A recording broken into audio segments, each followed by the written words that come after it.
नमस्कार, आप देख रहे हैं एसटीवी न्यूज़। मैं हूं अंसारुल हक। मुस्लिम समाज का एक स्टूडेंट विंग का एक बहुत बड़ा संगठन है SIO, student Islamic organisation of India. तो इसके तहत जो है मुस्लिम जो छात्र छात्राएं उनकी फलाही के लिए ये संगठन काम करती है। और इस सिलसिले में मोतिहारी में SIO के जो नेशनल प्रेसिडेंट और सेक्रेटरी हैं वो आए हैं और यहाँ के जो छात्र हैं उनके साथ जो है ये बातचीत करने के लिए आए हैं और बहुत सारे मसलों को लेकर के जो समाज को एकजुटता की राह पर ले आने के लिए लोग प्रयास कर रहे हैं। तो क्या कुछ इनका और विशेष मकसद है, सीधे हम उनसे बात करते हैं। हमारे साथ जो है मुसब काजी साहब जो नेशनल प्रेसिडेंट हैं मौजूद हैं। सर, बहुत बहुत शुक्रिया हमसे बात करने के लिए। क्या मकसद है, क्यों आए हैं मोतिहारी? जैसा कि आपने बताया कि students Islamic organisation of India देश का जो है एक बड़ा छात्र संगठन है और 40 साल जो है इस साल SIO को पूरे हो गए हैं। तो इस मौके पर जो है हमने एक बड़ा अभियान छेड़ रखा है पूरे देश भर में, जिसका हमने नाम रखा है एकजुटता के साथ मानवता का विकास। क्योंकि हमें ये लगता है कि आज जो है हमारा देश बहुत सारी चीज़ों में आगे बढ़ रहा है, तरक्की कर रहा है, लेकिन एक चीज़ ऐसी है जो हमको लगती है कि जिसमें हम पीछे जा रहे हैं आगे बढ़ने की बजाय, और वो ये चीज़ है कि भारत जैसा देश जिसमें जो है भिन्न भिन्न प्रकार के जो है समुदाय, धर्म, जाति और अलग अलग समुदाय के लोग बसते हैं, उनके दरमियान दूरियां जो कम होनी चाहिए थी। आज़ादी को जो है 75 साल हो गए हैं, अमृत महोत्सव मनाने की बात हो रही है, लेकिन इस अमृत महोत्सव में ऐसा महसूस होता है कि ये जो समुदाय हैं इनके बीच का जो फासला है वो कम होने की बजाय जो है बढ़ता जा रहा है। तो हमको लगता है कि जब तक कि ये मसला जो है उसका समाधान नहीं होगा तब तक के सही मानों में देश का विकास हो ही नहीं सकता है। तो इस अवसर पे हम यहाँ पर पूरे देश भर में निकले हैं और हमारी कोशिश यही है कि छात्रों और युवाओं से एक संवाद किया जाए, उनसे बातचीत की जाए। और इस मसले पर हम लोग ख़ास तौर से जो है चाहते हैं कि वो चूँकि युवा जो इस देश का भविष्य है उसको बहुत ज़्यादा सीरियसली ले, संजीदगी से ले और किस तरीके से इस पर काम कर सकते हैं वो सोचें। और इसके साथ में हम कोशिश ये भी करेंगे कि ख़ास तौर से छात्रों के जो इश्यूज़ हैं, चाहे वो बेरोज़गारी हो, चाहे यूनिवर्सिटीज़ में अपॉइंटमेंट नहीं हो रहे हों, उससे जुड़े जितने भी इश्यूज़ हैं, जितने मसाइल हैं, हम उनको भी उठाना चाहते हैं, इसलिए हम यहाँ पर आए हैं। मुसब काजी साहब, ये जो तमाम चीज़ें आपने बताई वो सब तो ठीक है, वो आप लोग अपने स्तर से करते हैं, लेकिन इस तरह का जो ऑर्गेनाइजेशन है, ख़ास तौर से मुस्लिम समाज का ऑर्गेनाइजेशन है, वो सरकार की नज़र में रहता है हमेशा से, लाइक सिमी भी हो या फिर हाल के दिनों में इस तरह का ये हुआ। तो इन सब से आप ये जो SIO है इसको आप अलग कैसे पाते हैं, क्या डिफरेंस है? और SIO चूँकि 40 सालों से वर्क कर रहा है इस समाज में, तो क्या उपलब्धियां अब तक की रही है 40 सालों के अंदर? जी, तो 40 सालों में आपका जो दूसरा सवाल है मैं पहले उसका जवाब दे देता हूँ और फिर उसके बाद में आपका जो पहला सवाल है, जो सबसे बड़ा काम SIO ने इन 40 सालों में किया है वो हमको लगता है वो शिक्षा के क्षेत्र में किया है। और ख़ास तौर से शिक्षा के क्षेत्र में, चाहे वो अवेयरनेस का काम हो, लोगों के अंदर में जो है जागरूकता का काम हो, या फिर उससे आगे बढ़कर सरकार की जो नीतियां हैं शिक्षा को लेकर, उसमें ये कहना चाहिए कि हस्तक्षेप जो है उसमें इंटरवीन करने का काम जो है SIO ने किया है। हाल ही दिनों में आप जानते हैं कि नई शिक्षा नीति आई है, तो नई शिक्षा नीति में बहुत से प्रावधान ऐसे हैं जो SIO के सुझाए हुए थे, लगभग 14 से 15 प्रावधान ऐसे हैं। तो ये हमको लगता है कि सबसे बड़ी उपलब्धि रही है। जो दूसरा सबसे बड़ा काम SIO ने किया है वो ये है कि जो इस बार का हमारा अभियान है कि अलग अलग जो समुदाय के लोग हैं उनको आपस में करीब करना, एक दूसरे को समझने की कोशिश करना, एक दूसरे को जानने की कोशिश करना, जिसको इंटरफेथ डायलॉग कहते हैं, उस सिलसिले में जो है SIO ने बहुत बड़ा काम किया है। और तीसरी चीज़ जो SIO ने की है वो ये है कि समाज के अंदर में और देश के अंदर में जब कभी भी कोई नाइंसाफ़ी होती है उस नाइंसाफ़ी के खिलाफ आवाज़ उठाना, और ये काम जो है हम अकेले भी करते हैं, ये काम जो है हम दूसरे जो संगठन हैं उनके साथ मिलकर भी करते हैं। और जो आपका फिर पहला सवाल था कि सरकार की नज़र में है, तो उसमें हमारा जवाब ये है कि आज आप यकीन मानिए कि हर वो शख्स जो या हर वो संगठन जो सरकार के बिल्कुल ऐन मुताबिक नहीं चलता है या उसके बिल्कुल ऐन मुताबिक उसकी बोली नहीं बोलता, हर वो शख्स जो है नज़र में है। और इसमें सिर्फ सामाजिक संगठन नहीं है, मीडिया भी उसकी जद में आ गया है कि आपका ताल्लुक मीडिया से है कि इवन अगर कोई मीडिया सरकार की लाइन को नहीं लेकर चलता है तो वो भी आज नज़र में है। तो जाहिर सी बात है उनका वो काम है कि किस तरीके से जो है लोगों पर दबाव बनाया जाए, उन पर प्रेशर बनाया जाए। लेकिन हम समझते हैं कि इस देश के नागरिक होने के नाते ये हमारी जिम्मेदारी है कि जहाँ कहीं भी हम नाइंसाफ़ी देखें, जहाँ कहीं भी कोई गलत चीज़ देखें, चाहे वो युवाओं का मसला हो, चाहे वो मुस्लिम समुदाय का मसला हो, या इस मुल्क में बसने वाले जितने भी दलित, आदिवासी, पिछड़े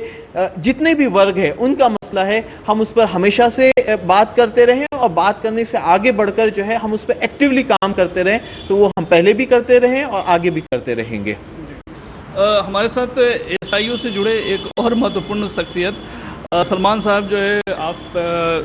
प्रेसिडेंट सेक्रेटरी हैं, नेशनल सेक्रेटरी हैं, और प्रेसिडेंट साहब जो है इस वक्त हमारे साथ हैं। सलमान साहब,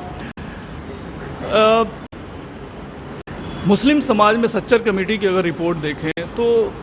हालत जो है बहुत ख़राब है, तो उस हिसाब से काम हो नहीं रहा है। आप चूँकि ख़ुद को एक छात्रों का संगठन कहते हैं और उसके रहनुमा हैं आप लोग, तो आप लोग जो है एक जो जिस लेवल पे कोशिशें होनी चाहिए वो हो नहीं रही हैं। आप लोग अपनी स्तर से क्या कुछ कर रहे हैं और क्या आप समझते हैं कि जो है मुस्लिम समाज की फलाही के लिए इस देश में और क्या किए जाने की ज़रूरत है? देखिए, सच्चर कमेटी की रिपोर्ट की जहाँ तक बात है, उसने मुसलमानों की जो परिस्थिति है, उनकी जो सिचुएशन है, उसको बहुत खोलकर देश के सामने ला लिया है। उस रिपोर्ट का एक बड़ा फ़ायदा ये भी हुआ है कि इस देश में हर बार जो है राजनीतिक स्तर पर ये बात कही गई कि मुसलमानों का तुष्टीकरण किया जाता है, मुस्लिम अपीजमेंट किया जाता है। लेकिन सच्चर कमेटी की रिपोर्ट ने ये बता दिया कि अगर मुसलमानों की मुँह भराई की जाती, उनका अपीजमेंट किया जाता, तो इस तरीके का मामला नहीं होता। अब जो सिचुएशन मुसलमानों की है उसमें जवाबदार सरकार भी है, हमारा समाज भी है और ख़ुद मुस्लिम समुदाय भी है। और इस सिलसिले में आगे बढ़कर जो काम करना चाहिए, SIU जिस पर फोकस कर रही है वो ये कि शिक्षा के मैदान में लोगों को आगे लेकर लाया जाए, शिक्षा के सिलसिले में जागरूकता पैदा की जाए। शिक्षा से के संदर्भ में जितनी भी समस्याएं लोगों के सामने आती हैं, चाहे वो आर्थिक समस्याएं हों, चाहे वो स्कॉलरशिप का मामला हो, चाहे वो करियर गाइडेंस की बात हो,